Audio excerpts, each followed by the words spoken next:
पिछाडीवरती असल्याचं कळतंय, तर वर्षा नकाशे मात्र पिछाडीवरती आहेत. त्याच्यामुळे आघाडी पिछाडी कायम आहे आणि अखेर अखेर मुंबईत यामिनी जाधव विजयी झालेले आहेत. तर यामिनी जाधव या विभाग क्रमांक 209 मधून या विजयी झालेल्या आहेत. 5536 मतांनी यामिनी जाधव यांचा विजय झालेला आहे. माजी स्थायी समिती अध्यक्ष यशवंत जाधव यांच्या त्या पत्नी आहेत. तर आणखी एक ब्रेकिंग न्यूज पुण्यातून येते. पुण्यात राष्ट्रवादीचे सुभाष जगताप पराभूत झालेले. पुण्यात शरद पवारांच्या राष्ट्रवादीला मोठा धक्का बसलेला. अपेक्षित होतं की दोन्ही राष्ट्रवादी एकत्रित येऊन जनतेचा कौल त्यांना मिळेल आणि सत्तेचा आकडा ते गाठू शकतील, पण तसं काही या ठिकाणी होताना मात्र दिसत नाहीये.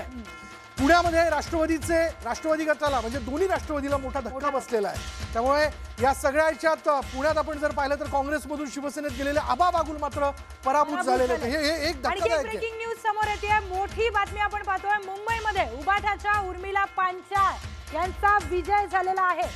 पण जर या सगळ्याच्यात महायुती सत्तेच्या दिशेने वाटचाल करते, बघूयात नेमकं काय घडते, कारण शेवटपर्यंत ही काटेकी टक्कर जी ती होत राहणार आहे.